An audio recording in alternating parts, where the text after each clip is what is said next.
Sans ce rassemblement évangélique, la France ne serait certainement pas autant touchée par le coronavirus. On vous raconte cette histoire complètement folle qui a débuté à Mulhouse en février dernier et qui s'est transformée en épidémie presque incontrôlable. Tout a commencé le 17 février. Près de 2500 fidèles se réunissent à l'église évangélique de la Porte Ouverte dans l'est de la France. Pendant 5 jours, jusqu'au 21 février, ils vont se saluer, s'embrasser et prier ensemble. Pendant 5 jours, le Covid-19 se répand. À la fin de cette manifestation, chacun rentre chez soi, 2500 fidèles qui viennent des 4 coins de la France. Pendant des jours, on va ignorer que cet événement sera la bombe à retardement de l'épidémie en France. Mais grâce à plusieurs enquêtes, notamment celle du Monde et de Radio France, on sait maintenant comment le Covid-19 s'est propagé en France et comment les autorités ont mis beaucoup de temps à le savoir. Entre le 18 et le 21 février, la situation est sous contrôle en France, selon les autorités. Emmanuel Macron fait même un déplacement le 18 février à Mulhouse, oui, à quelques centaines de mètres du rassemblement évangélique, l'occasion d'un bain de foule de plus d'1 heure avec les habitants. À ce jour, il n'y a pas de nouveaux cas en France, donc pas d'épidémie, pas de cas groupés, pas de chaîne de transmission. Personne ne voit le danger venir. 2 jours après ce rassemblement, une seule personne est hospitalisée en France et 12 cas de contamination sont recensés dans le pays. En Italie, c'est le début de la crise. On déplore 3 morts et 154 contaminations. Pourquoi ne pas avoir annulé certains événements en France? Il n'y a ce soir pas de circulation du virus sur le territoire national. Pendant 9 jours donc, sans savoir qu'ils ont été en contact avec le coronavirus, les fidèles vont rentrer chez eux, pour au moins 1000 d'entre eux tomber malades et contaminer leurs proches. À Besançon, Dijon, Paris, en Corse et même en Guyane. Mais c'est d'abord dans la région de Mulhouse que les contaminations explosent. Le 1er mars, première alerte. Celui qui a organisé le rassemblement, le pasteur Peter Schmidt, tombe malade.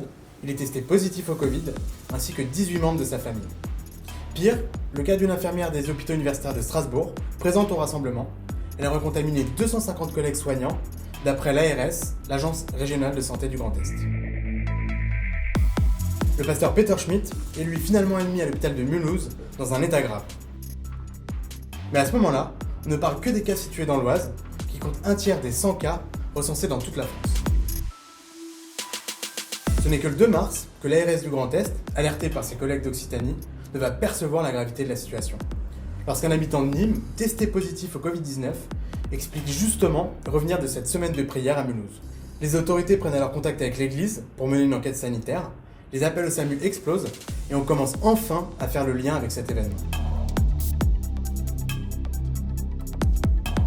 Le 4 mars pourtant, la préfecture se veut toujours rassurante et parle d'une situation maîtrisée avec seulement 18 cas recensés dans le Grand Est. Il faut attendre l'alerte d'un médecin le 5 mars dans l'Alsace pour que ce discours change et que le directeur général de la santé finisse par reconnaître que le virus se propage dans la région. Mais il est déjà trop tard.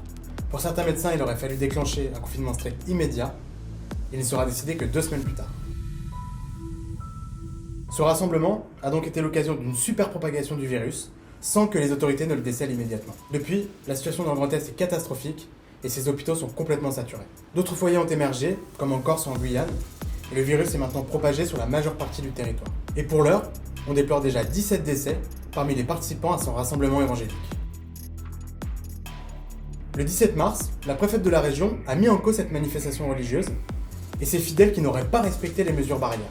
En réalité, aucune mesure n'avait été prise à l'époque et les interdictions de rassemblement n'ont été ordonnées que début mars. Si maintenant on sait que ce rassemblement a considérablement accéléré la propagation de l'épidémie en France, une question demeure, qui est le patient zéro?